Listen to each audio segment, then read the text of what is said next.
To those that are here, welcome back, and please settle. Before we continue, I'm just going to ask you to take a moment to scan the QR code that will be displayed on the screen if you haven't found a chance to join the official WhatsApp group of the Global EdFest 2025. This is where you will be getting all your updates, important announcements, reels and photos from the conference, so I'm sure you don't want to miss this. Let's be honest. Most panel discussions give brilliant minds just 2 minutes and a mic that they have to fight over. But not here. Welcome to the big table, where each speaker takes center stage solo for a crisp 4-minute power talk. Think of it as a TED-style moment. No repetition, no fluff, just powerful, personal perspectives that make you lean in. After each speaker shares their insight, we'll open the floor for a quick-fire audience Q&A. But yes, even the responses have to stay under 45 seconds. Because we believe education needs clarity, urgency, and ideas that stick. And what better way to begin that with a question that keeps educators up at night? Who are we really educating for? This is a chance to rethink what student success should look like in tomorrow's world. Let's bring on our first wave of thought-provokers. Our host, Mr. Rahul Subramaniam, co-founder of Athena Education. A Princeton graduate and education visionary, Mr. Rahul has spent over a decade mentoring high school students towards global university admissions and personal growth. Raised in California, he earned perfect SAT scores, got into every Ivy League school he applied to, and chose Princeton over Harvard to study politics. As co-founder of Athena with Mr. Poshak, he now shapes world-class learning experiences that blend academic excellence with emotional intelligence. Joining him are our speakers, Mr. Arjun Rao, Principal, Bombay International School, Mumbai. Mr. K.V. Arjun Rao is an accomplished school leader who has founded and led international schools across Bangalore, Hyderabad, and Mumbai. A modern history graduate from the University of St. Andrews, he blends academic depth with practical expertise in instructional design and curriculum development. Passionate about inclusive, future-ready education, he is also exploring the evolving role of AI in learning. A thoughtful speaker and collaborator, he champions community-driven education with curiosity and conviction. Lieutenant General S.H. Kulkarni, former Director, Mayo College, Ajmer.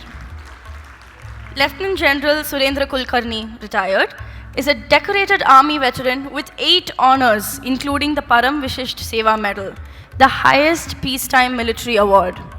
An economist by training, educationist by choice, and former director of Mayo College, he led the school through 9 transformative years.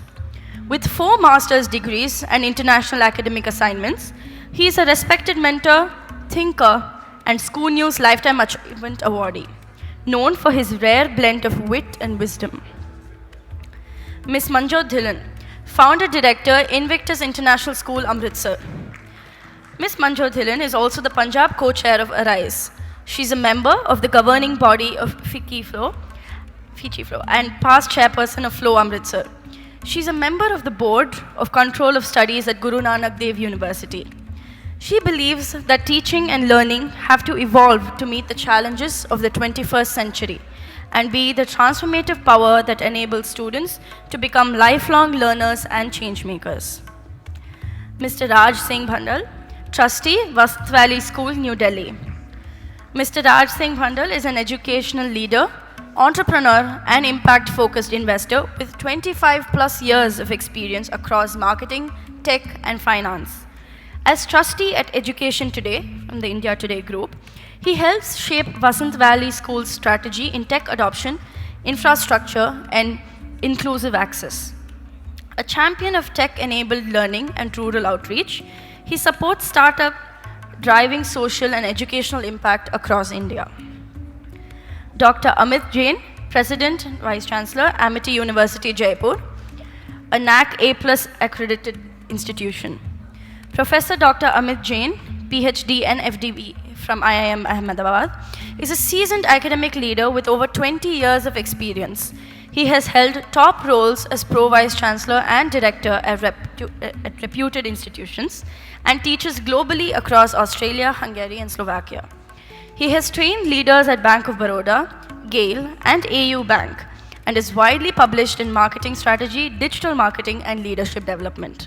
So without further ado, let's welcome the voices that will challenge and maybe even change how we define student success. Over to you, sir.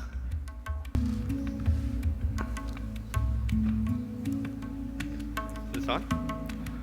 Can you hear me? Lovely. Welcome, everyone, ladies and gentlemen. Wonderful to see so many amazing educators here. Now, I know little about school education. I've spent the better part of a decade understanding everything I can about international colleges. And now, every year, dozens of Indian students get into the most competitive institutions around the world with lower grades and test scores. They come from Bhopal and Coimbatore, from Nashik, and even Kaithal, Haryana. Why is this? Because universities,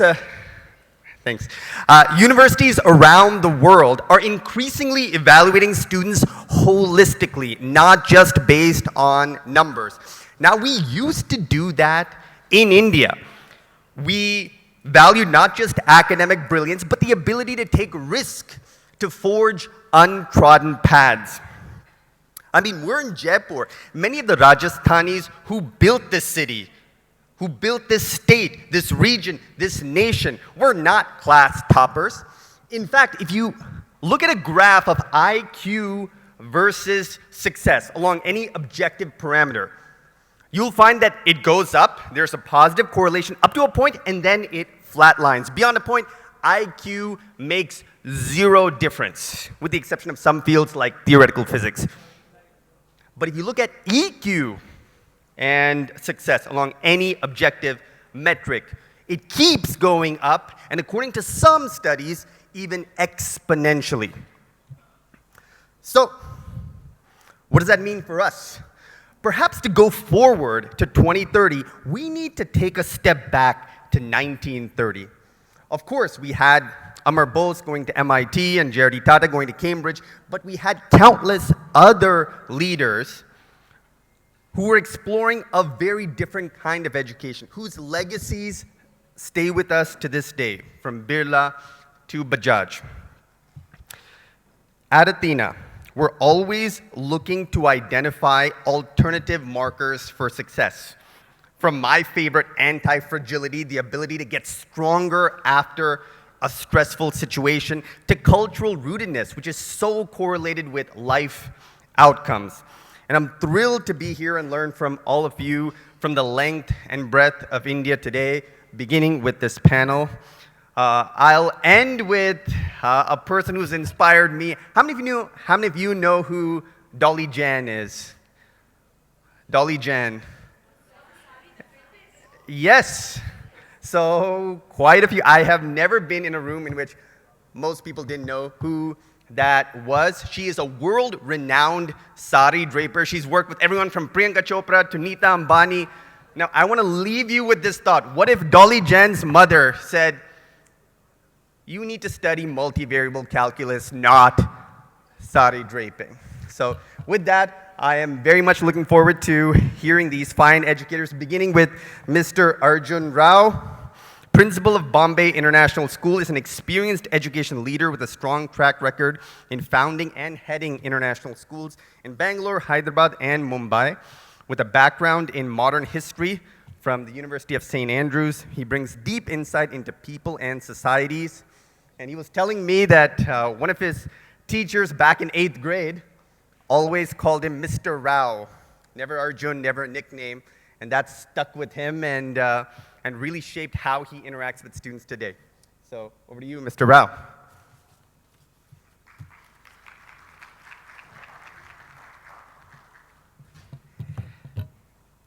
Good morning, everybody. Good to see you all here. Thank you so much for that kind introduction twice over. So thank you. You know, when I got invited to speak on this panel, I read the date 2030, and it felt to me like, oh, this is decades away. And then I realized it's only 5 years away. And it's so bizarre to think that we are hurtling towards the year 2030. And as our keynote speaker mentioned, we are now obsessed with the next tech thing that everyone tells us we should be obsessed with.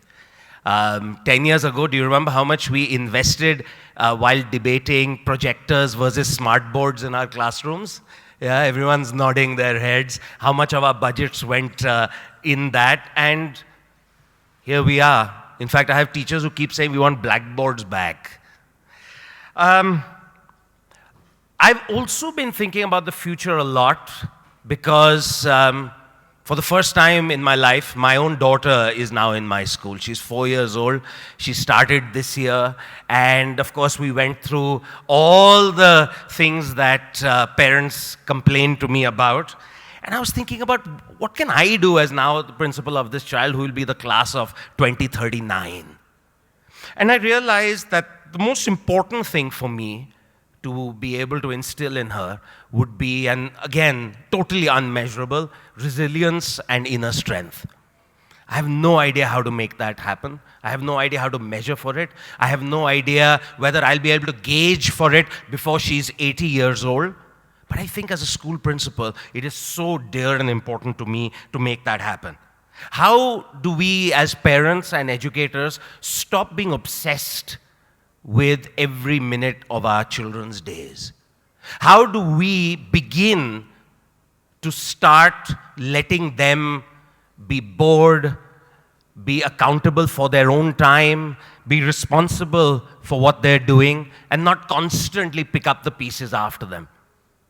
I think it is really, really important for them to have a taste of what the world is like in the safest space that they can, their family and their school. For me, increasingly, health, movement, and fitness as we hurtle towards 2030, and I can start feeling my left knee start to say, hey, I'm not sure I'm ready for 2030. I start thinking about how important that is. And yet, we've gone and put a device in every child's hands, and we talk about it very, very proudly. And we don't give them time to be by themselves in the outdoors. The other thing, how do you measure for fun? For me, being friends with the people you grow up with is really vital. I have lost the ability to make new friends. I don't know how many people you became friends with when you were an adult. I haven't made any new friends. My closest friends are the kids I grew up with. The kids I learned how to pitch a tent with in the pouring rain, being yelled at by a teacher. The ability to keep learning is essential. And I have no idea how you measure for that. Because we only teach them to exams, right? You learn this, move on. Next year, next year. But what happens when you're 40, 50, 60 years old? Has your education prepared you for that? I think we can all be, and though we roll our eyes at it, we can all be millennials and Gen Z and Gen Alpha. It's all in your mind. I know we like to make fun of older people and say, the way boomers think, but they were a highly resilient generation. They saw it all. And they created this world for us to inherit.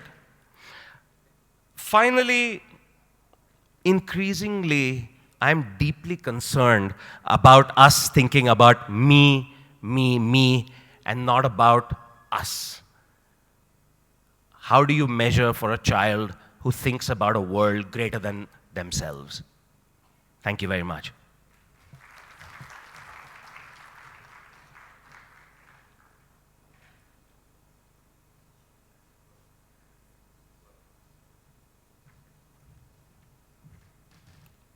Next, we have Ms. Manjot Dhillon. Ms. Dhillon is the founder director of Invictus International School in Amritsar. She's also the Punjab co-chair of Arise. She's a member of the governing body of FICCI Flow and a past chairman of Flow Amritsar. And besides that, besides being an educator, she told me that she also works with inmates, teaching them how to weave at the Amritsar Central Jail. So very much looking forward to your thoughts. Please.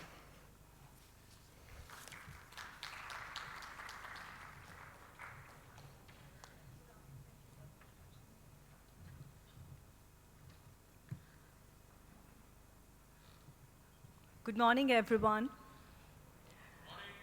Morning. I'm going to take you all back to a May night. A night when air raid sirens shattered the night sky and urgent warnings crackled the air. WhatsApp groups, not the usual overactive good morning message types, but the recently formed official ones, the ones created by the Deputy Commissioner herself, buzzed with alerts, urging citizens to stay indoors, stay away from glass windows, and to keep all lights off. The well-intentioned message ended with, stay safe, stay calm, but it exactly the opposite. It triggered the anxiety of the 14 lakh residents of Amritsar. It was the night Amritsar's Golden Temple plunged into darkness for the first time in its history, and its sacred parikrama went eerily silent, bracing for impact. It was the night war came home. No more the distant news from Gaza or Ukraine that we'd so conveniently learned to ignore. And soon, another message flashed on our screens. Schools, colleges, university, to stay closed till further notice. And that message was a stark reminder that we must start building a peaceful world if we want to build a successful future for our students. Thank you. Because if we don't take action now, will we all be standing here to discuss the future of education at the SCOO Global Ed Fest 2030? There's Israel-Palestine, Russia-Ukraine, India-Pakistan, Israel-Iran, Thailand-Cambodia. The list goes on while we run out of time. And in a world rife with conflict and uncertainty, it is time to reimagine success and prioritize, in my opinion, peace education and future literacy. So what do I mean by peace education? Let me draw your attention to the preamble to the Constitution of UNESCO. It says, since wars begin in the minds of men, it is in the minds of men that the defenses of peace must be constructed. Indeed. And schools must do that while the young minds are still open and free from divisions, distrust, and intolerance. Teaching empathy, conflict resolution, understanding, along with core values like social justice and human rights, is the need of the hour. So while we focus on peace education, we must also understand that as conflicts rise, so does uncertainty. Geopolitical tensions lead to geoeconomic fragmentation. Think irrational trade restrictions, astronomical tariffs. We've seen all that happening in the recent days. And in such a climate, employers would look for leaders who can navigate uncertainty, leaders who are future literate. To build a world full of peace, we must first learn to imagine it. Future literacy gives us that power. And the currency for success for 2030 is not just individual agency, it is co-agency. We must learn to co-create, co-innovate, and co-solve. And I must quickly conclude. Before I do that, I would want to take you back to that night in Amritsar, when the air raid sirens rang and when our phones got those alerts. Our phones don't get those alerts anymore, but it's time we start sending ourselves alerts of a different kind. To not just stay safe, but to stay awake. To not just stay calm, but to stay connected. To stay human. Thank you so much.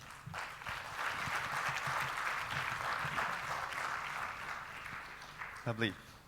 Raj Singh Bhandal is an accomplished education leader, entrepreneur, and impact-driven angel investor with over 25 years of diverse experience across marketing, operations, finance, and technology.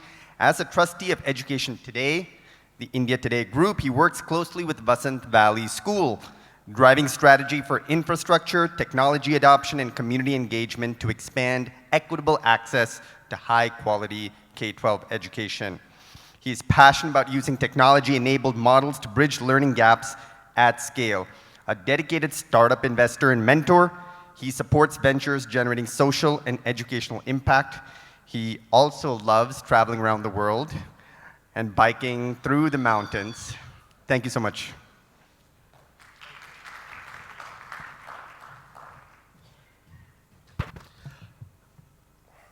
I say now it's 12 o'clock, so good afternoon, everybody, as well. So thank you, Rahul. Thank you, Ravi, for the opportunity to be here today as well. So I'm just going to talk a little differently. I'm a school leader, but I'm going to talk today from my experience as a father. So I'm a father of a 20-year-old and a 18-year-old. So very recently gone through the whole experience where my own children went through our own school itself as well. So I've been there in both those positions. But the journey that they went through and what success was told to them as well in that journey. When they were 13 or 14-year-olds, they're in a system. They're in a system that tells them that success looks like grade sheet. It represents your board results, your competitive entrance exam results, and it represents admission to college. That is the fast-track ticket to success. That's the story that we are still today telling our young people. And we're telling that to them at a younger and younger age. 13, 14-year-olds today are told, that's what you need to focus on. That's the way for you to get success. And that starts to create such an unhealthy environment. Because all of a sudden, they're optimizing, and everybody is telling them, optimize for that one goal, which is those marks and that admission. So suddenly, a lot of things start to fall away, which is very sad. They start to think, how and what I'm doing, how's it linked to that? How's it going to get me closer to that goal? So things where at a stage where they should be looking at, can I explore? How do I explore what I enjoy? How do I learn more about myself?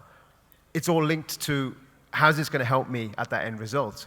So we see a lot of childhood that goes away. I saw this myself as a father in terms of the conversations changing. And it made me reflect on, is this what we really want to be optimizing for? Is this the success we're trying to build in life, which is getting them so early focused on this singular metric? This system that we have is actually, where does it come from? We're actually all part of this system. Everything that we do reinforces this. As school educators, school leaders, as media, as college counselors, we all put those images up of the toppers. We tell our children all the time, this is what success looks like. It's that kid that came top in the country, they scored 99%, they got admission to an IIT or an Ivy League. So we keep reinforcing this model of success continuously. We may talk about holistic education, and that's great. We all got it on our websites, we do that, but when it comes down to what really matters, what we tell and what we show our children is it's that mark sheet, it's the college admission. It's not the rest that we tell them. So this is something that when we think about where we are today in the world of uncertainty, in the world of exponential change, the type of things that Manjot talked about, where they're entering, are we really setting them up for success in life? Is this system really doing that? And I don't think it is, and I don't think anybody here believes truly that it's doing that. So it needs to change. We need to change as well and drive that change for our children. and tell them that it's okay, right? That we are not obsessed ourselves first with these marks and these college admissions, and only then will they start to believe us.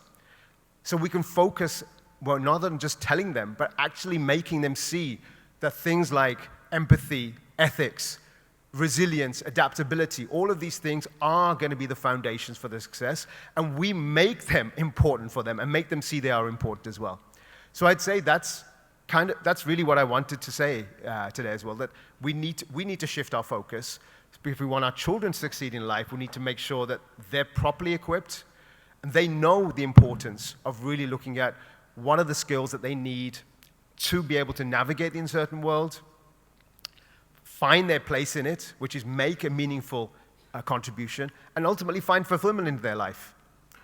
So that's our role. I think we need to change. Thank you.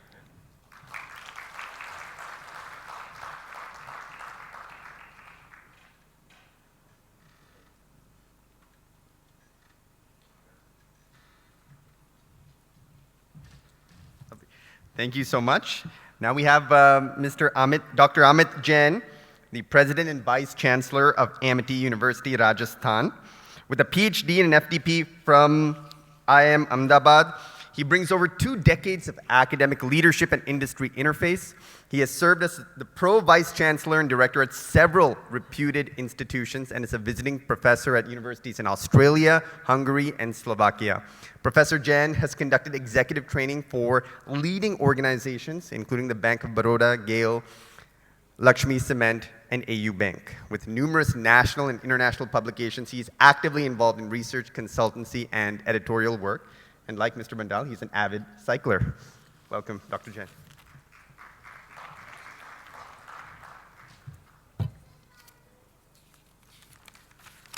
Thank you, Rahul.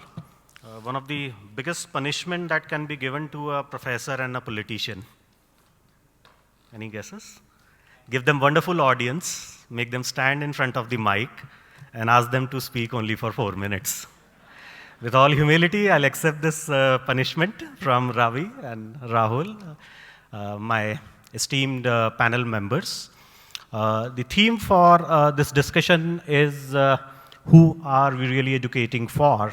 And when I read the fine lines, I found that the discussion is more about how do we determine the student's success. So I'll be talking about that. In fact, Ravi, in India, you need more than 4 minutes to just introduce yourself and tell your name. Some of my friends from South India will agree. But I'll start with who we are, what we do, and how we do that. And I'll try to link it with student success. Because what we have realized that we all are teaching and training our students for success, but we don't teach them how to deal with failures. And that's the reason we hear news that CEO and MD of a company committing suicide, right, had everything that otherwise would have defined what success means, but still that happened. And the reason is there's no formal training, there's no formal education on how to deal with failures. I'm Amit Jain. I represent Amity University. We are one of the largest and the most global universities in the world. As on date, we have 18 campuses overseas and more than 40 campuses in India. We also run 25 schools and preschools, and we have also started with Harrow International School in Bangalore, and I'm so happy to share that the visionary and the chairperson of Harrow School, Dr. Aseem Chauhan, is with us. Dr. Chauhan has been part of Prime Minister's panel of Champions of Change and is helping to revive the entire education system. There are organizations that are driven by vision and mission, but we are an organization that is driven by passion of our founder, Dr. Ashok Chauhan, who envisioned almost before 3 decades to make India a knowledge superpower by 2030. And when I was reading about the panel theme, it talked about how do you define student success in 2030. So that very much aligns. the success will give knowledge. It will come from knowledge. What we are doing, we are in education, no doubt about it. But how do we do that, and how we ensure that our students are successful? Most of you are school educators. You give your students to us, and we are in higher education at the university. Our job is to get them placed either with a corporate or with their own business, that is, help them to do a startup, and some of them want to go for higher studies. We realize that apart from the technical knowledge that we provide to all these students, it is very important to build their communication skills. And we made one course of communication skills mandatory in every semester for every student. The second part, we believe in creating global citizens. We made one foreign language compulsory for every student in every semester, and we give them options of French, German, Spanish, Mandarin, likewise.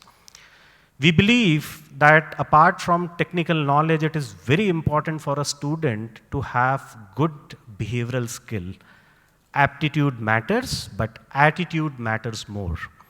Today, Harvard and Oxford, they are talking about teaching a course on happiness. We are doing a course for all our students in every semester on behavioral science, where we talk about happiness and positive psychology. And it is mandatory for each and every student. And lastly, there is a lot of things, there are a lot of things that students learn outside the four walls of the classroom. And we realize that for every student of ours, we do a 7-day military training camp. They don't study in the class, they wear uniforms, they are out in the field. The day starts with morning drill at 5 a.m., ends with a campfire, and they learn leadership, team building, conflict resolution, competence, and above all, they develop the resilience to face the real world. With this, I'll put my argument to rest. Thank you so much.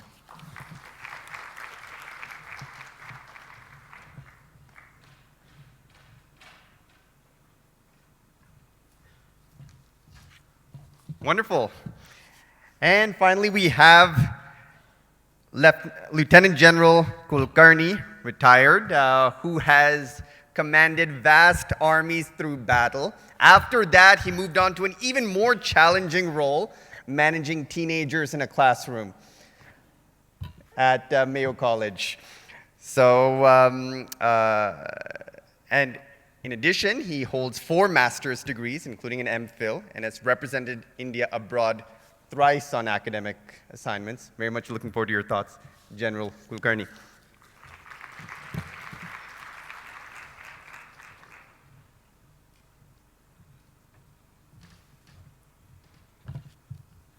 For many of you, firstly, good afternoon. Many of you following cricket this year in England in the summer would have realized that the performance of the tail enders has been pathetic, which is my excuse for my condition today. And I'm also very conscious of that placard. Don't show the time up one first.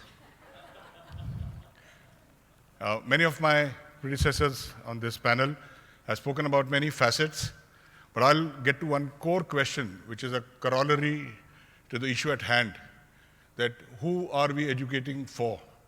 The important question is, whom are we educating? We are educating our students to get into society, but whom are we educating? We're educating one kid at a time.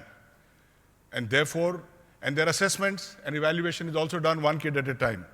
So therefore, the education system is skewed and warped from day one.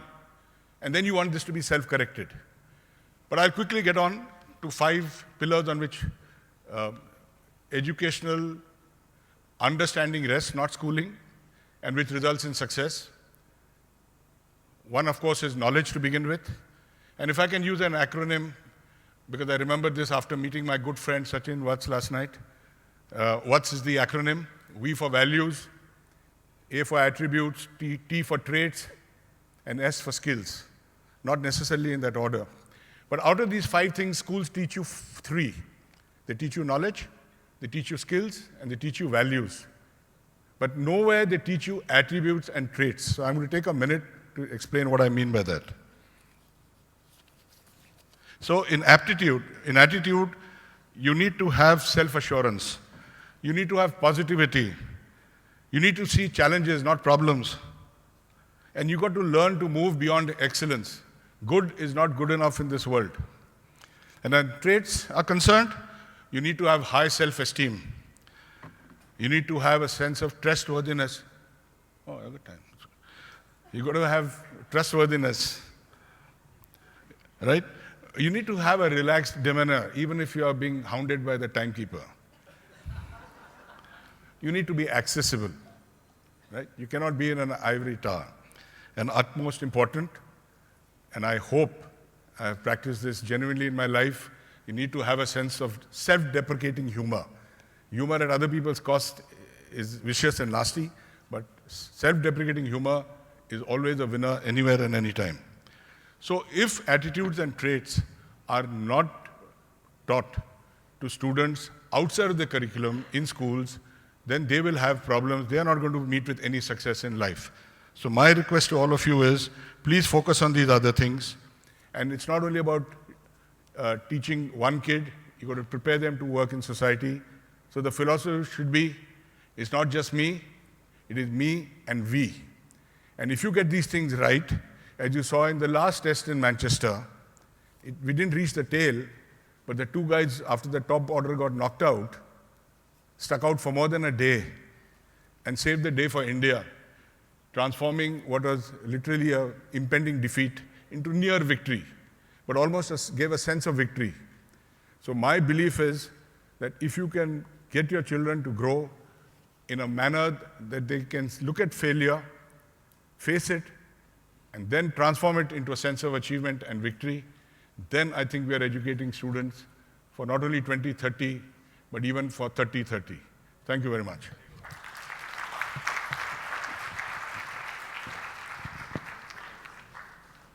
Lovely. I would love to jump straight to questions from the audience. Thank you all, Mr. Rao, General Kulkarni, Ms. Dhillon, Mr. Bhandal, Dr. Jain. Any questions from the audience? I'll just come around. Show of hands. Is there someone there? Yes, sir.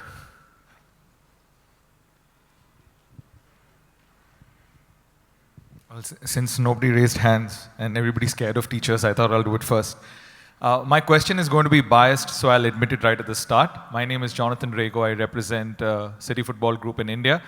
And this is a question open to the dais. Everybody's talking about education, and Lieutenant General Kulkarni brought up a sports analogy at the end there. So my question to anybody on the panel, does sports feature in any of the plans that schools and institutions of education have for educating our children down the line?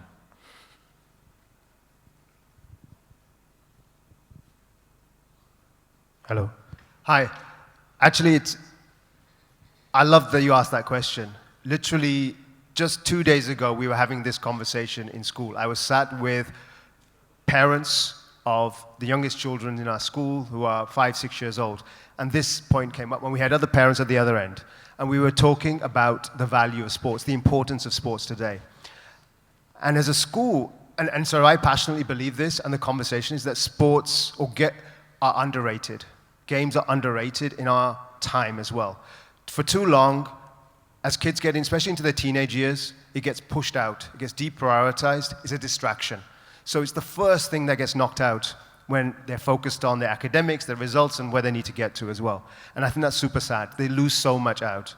So answering your thing there's so much, and I'm sure others would agree as well, in terms of, we know, apart from all the skills they can learn about camaraderie, leadership, failing, success, in this day and age where they're all locked behind a closed door and a computer screen at home, how do we get them out into the real world where the sun is out, where there's green, where there's other human beings they're interacting with, that they're being physically active? We know this is a powerful antidote for everything that's going wrong at the moment as well. So we're taking it seriously, and in terms of bringing sports back to the center and saying it plays a really core role in how our children develop now, much more than we used to before. And I can tell you, our sports department can't believe these conversations are happening now, right?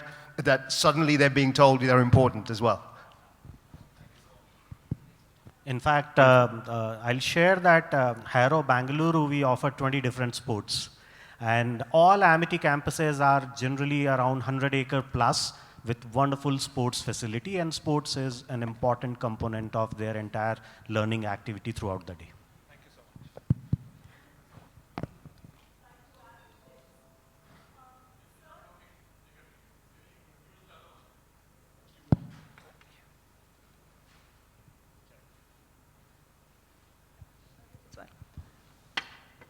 So very quickly, we all talked about, Sir mentioned how important it is that schools work on the attributes as well. And I don't think there is any better playground for attributes than the sports playground. And I talked about conflict resolution. I think the best place for them to practice conflict resolution is also the sports playground. So more of us should focus on that. And the me and the we that Sir talks about, that comes there as well. When a lot is converging in the playground, we all really should focus more on the playground. So yes, thanks. Got it. We'll take one more. Yes, ma'am. Hi, everyone. Thank you, Jonathan, for that question.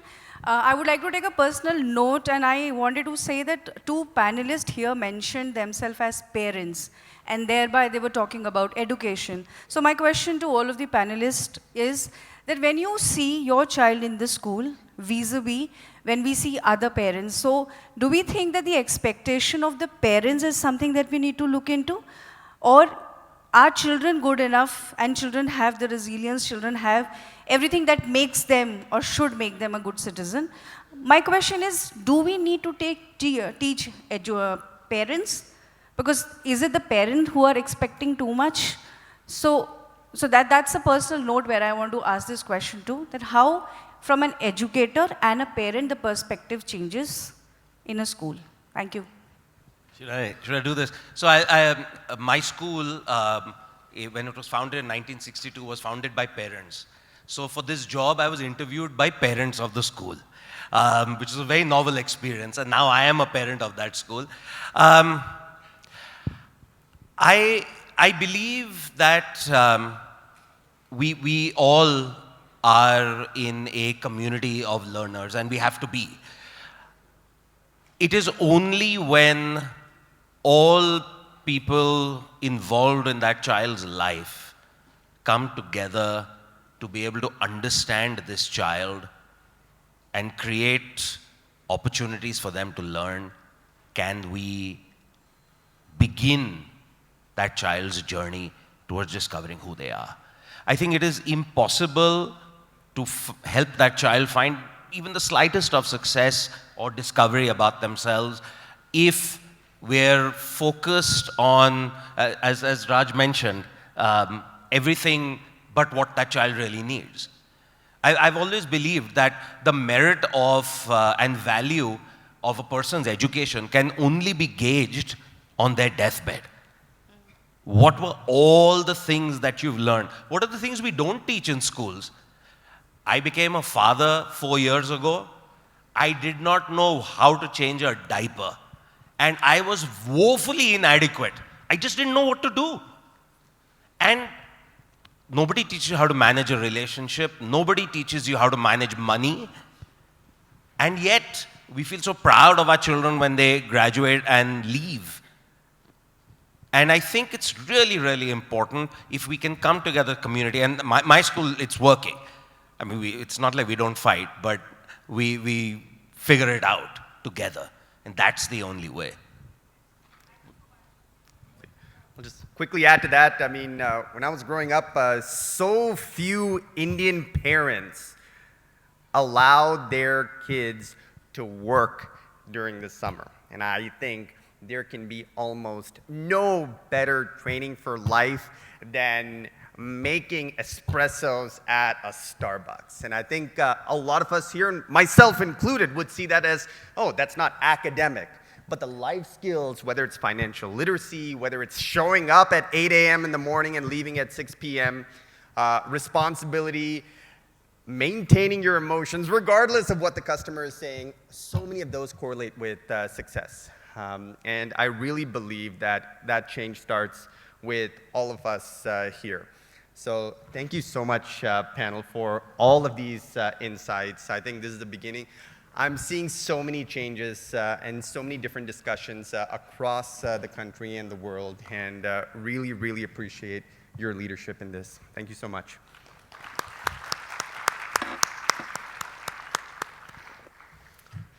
Lovely. My time's up. I can do one more question. Oh, you're here. Okay, sorry. Didn't realize. Over to you. Thank you so much to all the speakers for sharing your insights and experiences. And thank you for sticking to the time limit as well. Now we will have the fireside chat. And no, there's no actual fire, but the heat is real. So with ideas, perspectives, and maybe even a few sparks of disagreement. The topic is co-creating the future of Indian education. Why a private-private partnership is the call of the hour.